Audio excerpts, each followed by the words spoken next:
تكبير. الله أكبر. نريد استعادة الكسوة. لا محالة بكل تأكيد. حقيقة أننا هنا شيء جنوني. جلبنا الإسلام إلى جزيرة إبستين. هذا أنا على جزيرة إبستين الخاصة. هم هنا من أجلي. والشيء التالي الذي حدث لم يحدث مسبقا. هيا باش نروح أفهم. يا رفاق، لا تأتوا إلى الجزيرة وكونوا حذرين. تلك الجزيرة هي واحدة من أكثر الأماكن الممنوع زيارتها في العالم. لسنين طويلة تلك الجزيرة كان عليها شائعات سيئة جدا وأسئلة غير مجاب عليها، وأحد أكثر الفضائح المزعجة في تاريخ البشرية الحديث. نريد استعادة الكسوة. هيا. منذ أسابيع الملفات التي تم رفع السرية عنها كشفت شيء صادم. جيفري إبستين تلقى قطعة من الكسوة، وإن لم تكونوا تعرفون فإن الكسوة هي القماش المقدس الذي يغطي الكعبة، وهذا شيء غريب لأن إبستين ليس له أي علاقة بالإسلام. وطبقا للتقارير تلك القطعة تحتوي على آيات قرآنية، وهي موجودة الآن في معبده. بعضنا لم يرى أو يلمس الكعبة من قبل، وهذا الشخص تم منحه جزء من الكسوة كأنها لا شيء، ولكن الأمر ساء أكثر. لقد استخدمها كسجادة في معبد كابالا الخاص به. ما هذا؟ القصة انتشرت والجميع نسيها ما عدا هذا الشخص هنا. ولكن التسلل لجزيرة إبستين لن يكون أمر سهل على الإطلاق. سأقول لكم خطتي السرية. أولاً، وصلت إلى جزر العذراء. ثاني شيء هو عبور 10 أميال في المحيط. والخطوة الثالثة ستفهموها عندما نصل إلى هناك. اللحظات التي تشبه تلك توضح لماذا ننشر الدعوة بتلك الطريقة الخاصة بنا. كل نسخة قرآن نمنحها يتم تمويلها عن طريق المتبرعين الشهريين الذين يدعمون مهمتنا. ولكن أولا علينا أن نصل إلى الجزيرة. كانت هناك مشكلة واحدة على الرغم من هذا. كان متبقي أمامي 48 ساعة لفعل هذا، لأنه في صباح يوم الاثنين علي أن أعود لكي أشرح الدروس للطلاب، وبالتأكيد لا يمكنني فعل هذا وحدي. لذلك أحضرت أخي إبراهيم. هو لم يسألني أسئلة كثيرة، وهذا جعلني أشعر بالقلق. المشكلة الوحيدة كانت والدته. لقد كانت قلقة علينا من الذهاب إلى جزيرة إبستين، وهي تخاف جدا من الماء. لذا إن كنت تشاهدين هذا الفيديو يا خالتي فاعلمي أننا كنا بعيدين جدا عن المحيط. تكبير. الله أكبر. أول جزء من الخطة هو الوصول إلى جزر العذراء، وتفاجأت أن تلك الخطوة كانت أسهل خطوة. قبل أن نتقدم إلى الخطوة الثانية استكشفنا الجزيرة. تعال إلى هنا سأطهو. السلام عليكم. السلام عليكم. كيف حالكم يا رفاق؟ الحمد السلام لله. عليكم. هل انتهيتم؟ نعت. جزاكم الله خير. لقد شعرت باستياء شديد حين علمت أن قطعة من كسوة الكعبة المقدسة تستخدم بشكل مهين كبساط في معبد جيفري إبستين. هذا التطاول على رمز إسلامي مقدس فجر بداخلي العزيمة للوصول إلى الجزيرة وتطهير المكان بذكر الله عز وجل. هذا رائع جدا. هذا حقا رائع يا أخي. المسجد نظيف جدا. هو ليس لديه أحد ليتحدث إليه، لذا هو يتحدث إلى هذا. انظر، هم لديهم هذا حتى هنا. هذا هو القرآن الكريم. هذا من أجلك يا أخي. شكرا يا رجل. هذا هو القرآن. تلك نسخة مترجمة للإنجليزية. هذا نزل على آخر نبي وهو محمد صلى الله عليه وسلم. لذا هناك نبي أتى بعد عيسى. هل تؤمن بعيسى؟ عيسى مذكور هنا أيضا. هناك سورة على اسم والدته، سورة مريم. ماري. أجل، مريم العذراء أمه. إلقى نظرة عليه يا أخي. أول خطوة من الخطة اكتملت، ومن هنا بدأ الأمر يصبح معقدا أكثر. الخطوة الثانية من الخطة هي عبور 10 أميال من المحيط المفتوح للوصول إلى أكثر جزيرة ممنوع زيارتها في العالم. نحن هنا نشاهد فيديو يشرح كيفية قيادة الجيتسكي. يا إلهي، نحن هنا نشاهد هذا. معلش ايش نعرف ما لا يجب أن نفعل أثناء قيادة الجيتسكي، ونحن على وشك أن نبحر في تلك المياه. تلك الأمواج من أسوأ الأمواج التي رأيناها. هذا ما قاله الرجل. لقد قال لنا أن نحتمي بسبب الطقس. سوف ننجز المهمة إن شاء الله. وكان متبقي فقط 24 ساعة قبل أن أعود إلى فصلي، والوقت لا يسعفنا إطلاقا.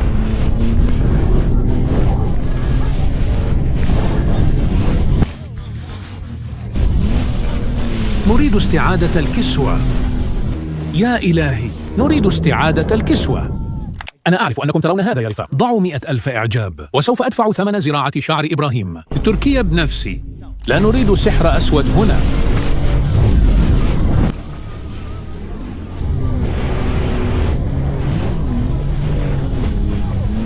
وهكذا تبدو الدعوة من خلف الكواليس.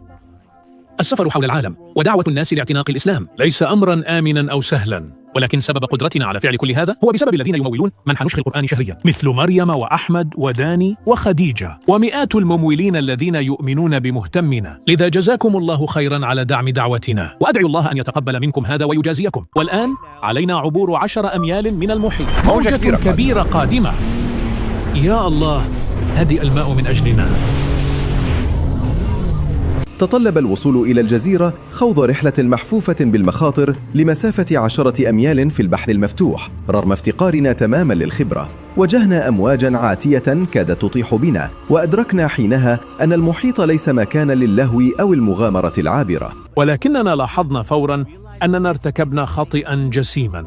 انتظر يا إلهي، أنت كنت على وشك السقوط. تلك الموجة ضخمة يا إلهي، يجب أن تذهب مباشرة إلى هناك. دعني أتأكد مرة أخرى. أجل، تفقد الأمر. هذا هو الطريق مباشرة.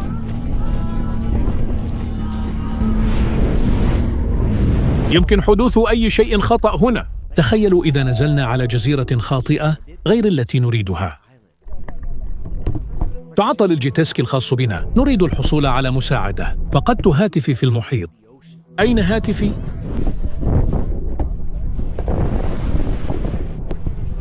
ألا تعرف أين نحن؟ والآن على خفر السواحل أن ينقذونا. نحن عبرنا من منطقة مياه ضحلة وعلقنا، وتكلفت الأضرار التي لحقت بالجيتسكي آلاف الدولارات، ولكن لا بأس. الحمد لله لم يحدث هذا من الأساس. إن كنت تشاهد هذا فتلك مزحة، ولكن الحقيقة هي أن المحيط لا يمكن المزاح معه. انتظر يا إلهي،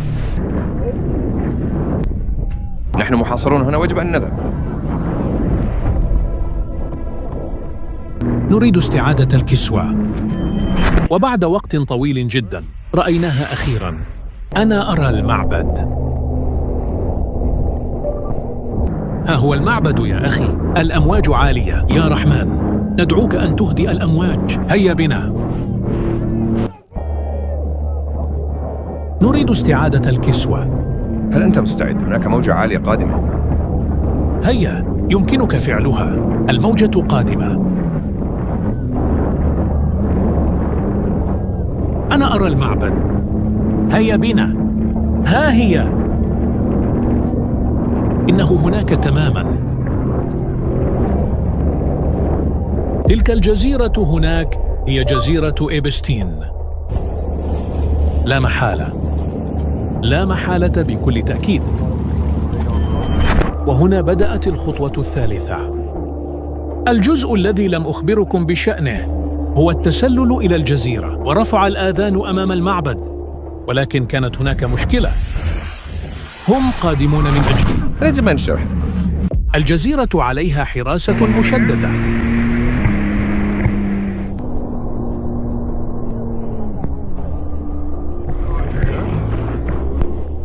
في ذلك الوقت العودة لم تكن خيارا مطروحا. إبراهيم استمر يقود الجيتسكي وأنا انطلقت.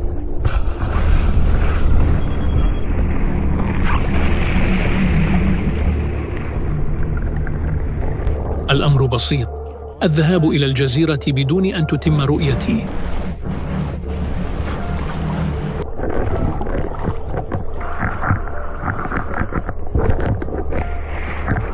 إذا رآني أي أحد هنا فستنتهي المهمة. أنا شاي. ولكن القدوم إلى الجزيرة كان نصف المهمة. المعبد موجود على النصف الآخر من الجزيرة، ولكي أصل علي عبور هذا الجبل. ومن صمم هذا المكان لم يرغب في قدوم أي زوار. الأشواك شديدة جدا، إنها تمزق جلدي.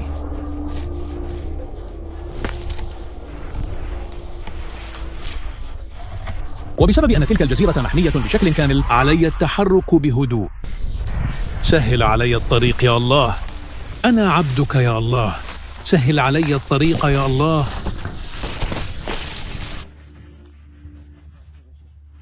يجب أن أفعل هذا. تلك أحد أصعب الأشياء التي سأفعلها في حياتي بدون كلام أو إزعاج. أرغب فقط في الوصول إلى المعبد. الشياطين تحاول إيقافي، ولكنني سأستمر. سوف أنجز المهمة. تلك الأشواك مزعجة. عامل NSQ على ما يرام. أظن أنني أراه. لقد تم خدشي.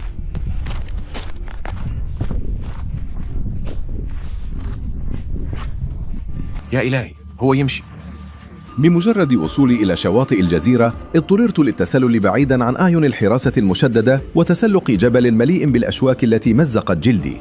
تحركت في صمت تام ولم ينقطع لساني عن الدعاء بطلب الحماية والتيسير بينما كنت أكافح للوصول إلى المعبد. وحينها رأيت المعبد.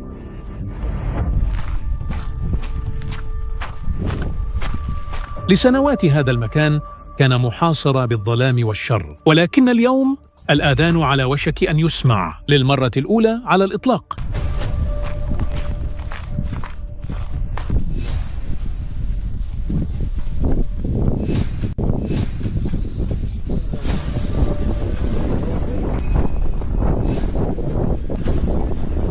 معبد كابالا.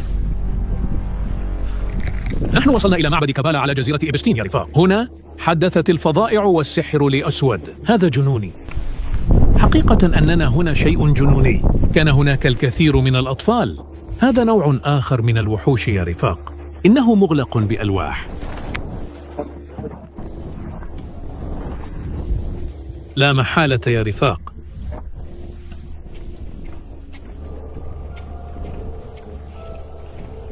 هنا كانت تحدث طقوس كابالا يا رفاق. ورائي تماما السحر الأسود وكل شيء وكسوة الكعبة. كل شيء كان يحدث هنا. وسوف نحول هذا المكان إلى مسجد.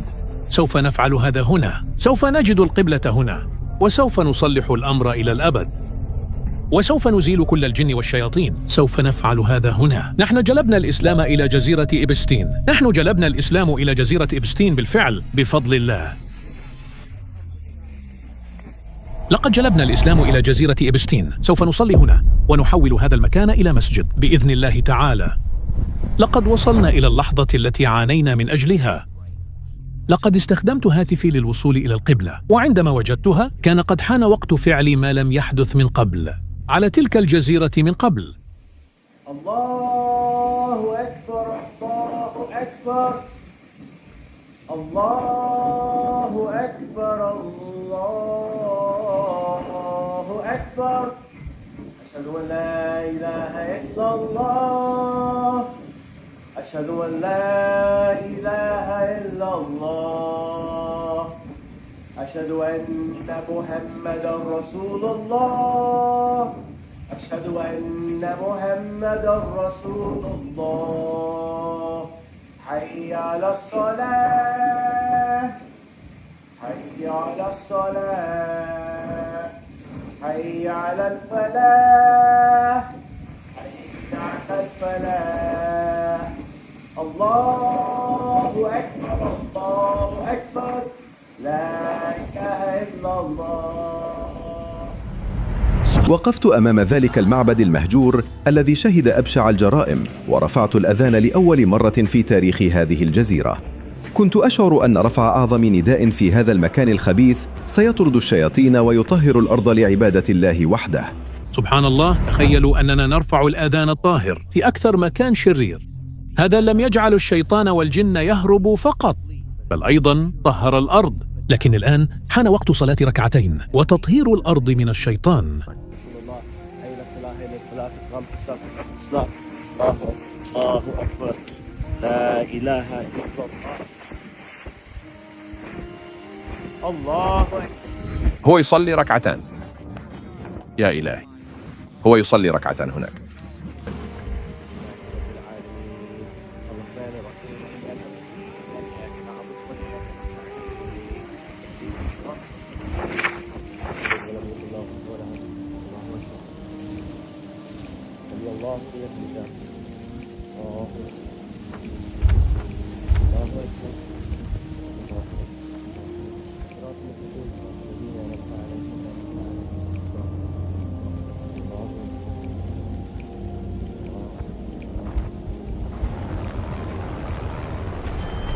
وعندما انتهيت،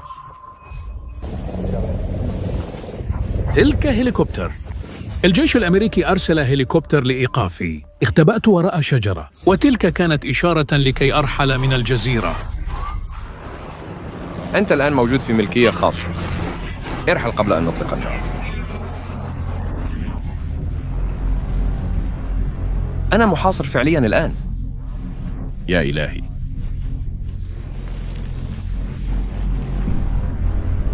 هم قادمون من أجلي. أسرع طريقة للخروج من الجزيرة هو الجبل. تلك جزيرة إبستين. أنا هنا من أجل الدعوة. كيف سأنزل؟ سوف نكتشف. تبرعوا بالقرآن يا رفاق، تبرعوا وسوف يكافئكم الله. تلك هي الدعوة التي نقوم بها. نجعل الدعوة تصل إلى أماكن صعب الوصول إليها، ولكن إن شاء الله سأرحل بأمان.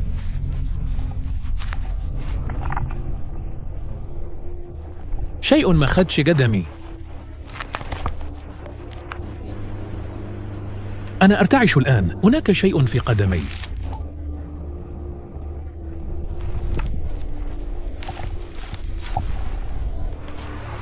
بمجرد انتهاء من الصلاة ظهرت مروحية فوق رأسي، وبدأ الأمن يصرخ محذرا من اقتحام ملكية خاصة مع التهديد بإطلاق النار. اضطررت للهبوط مسرعا، وأصيبت قدماي بجروح وأشواك الصبار بينما كنت أركض نحو الجيتسكي للنجاة. الأشواك مؤلمة. يا الله، سهل علي الأمر لوجهك يا الله. يا الله. جزيرة إبستين. الهليكوبتر تدور حولي. يا إلهي، ما الذي يحدث؟ ما اللي يحدث؟ SQ يحاول النزول الآن.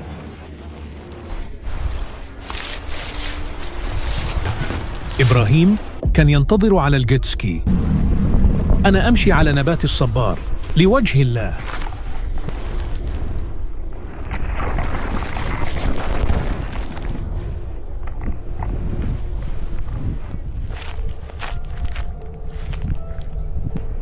أنا جرحت وأنزف. هناك شوك صبار في قدمي. أنا هنا على جزيرة إبستين. ولدي جروح وكدمات. يا رفاق، هذا خطير. انظروا إلى هذا. تعال بسرعة، هم قريبون. يا إلهي، هم يراقبون. هيا، يجب أن نذهب الآن. يجب أن نرحل لوجه الله. أمسكها أولاً. أمسك هذا.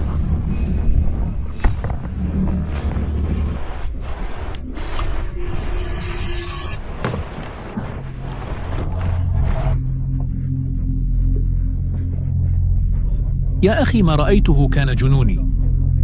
أدل، يجب أن نرحل من هنا. هيا يا رفاق، لا تأتوا إلى تلك الجزيرة فإنها خطيرة. لقد حولناها إلى مسجد. وهكذا رفعنا الآذان على جزيرة إبستين. وعدت إلى المدرسة لأشرح للأطفال. لم نذهب إلى هناك من أجل المشاهدات، بل أتينا بنية بسيطة، وهي تذكير العالم أن الله لا ينسى أي مكان. حتى أكثر الأماكن شراً في العالم يصل إليها الآذان، وتلك الأوقات توضح لي لماذا مهماتنا مهمة. دعوة الناس إلى الإسلام وتوزيع القرآن هو ما كرسنا حياتنا من أجله. لذا إن أردتم دعم هذا العمل فيمكنكم أن تمولوا التبرع بالقرآن شهرياً. $10 شهرياً تسمح بتوزيع 10 مصاحف واستكمال مهمتنا الدعوية حول العالم. لذا من فضلكم اضغطوا على الرابط ومولوا توزيع القرآن شهرياً الآن. وتذكروا أن نور الإسلام سيصل إلى كل مكان في العالم بغض النظر عن سوء المكان. لم يكن هدفي من الرحلة المشاهدات، بل أردت إثبات أن نور الإسلام لا يحده مكان، وأن ذكر الله سيصل لأحلك البقاع. عدت في الوقت المناسب تماما لعملي كمدرس، وأنا أشعر بالرضا لإتمام هذه المهمة الدعوية التي لن أنساها.